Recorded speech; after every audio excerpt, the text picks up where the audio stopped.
চিরসখা ধারাবাহিকের আগামী পর্বে আমরা দেখতে পাবো যে মিঠির বিয়ের কন্যাদান করছে তার নতুন কাকু এবং বাড়ির সপরিবার আনন্দ ও হৈ হৈ করছে।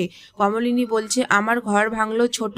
ছোট বলল, কি বলছো বৌদি ভাই, এগুলো তো সোনাও পাপ। মামি ও অনন্যা বর্ষাকে বলল, তুমি কিছু করতে পারবে না। বর্ষা বলল, মানতে বাধ্য, এমন প্রমাণ জোগাড় করে রেখেছি আমি।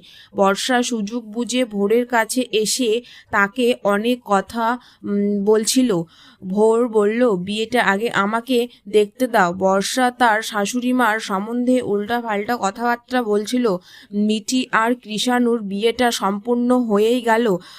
কমলিনী ভোরকে বলল, সব ব্যাপারে কথা বলাটা এবার তুমি বন্ধ করো ভোর। ভোর বলল, কি এমন কথা বললাম আমি? কমলিনী ভোরকে খোঁচা মেরে কথা বলছিল। তখন সতেন্দ্র বলছে, আমার গেস্টকে তুমি এভাবে কথা বলতে পারো না কমলিনী। জানতে হলে অবশ্যই আমার চ্যানেলটিকে সাবস্ক্রাইব করুন।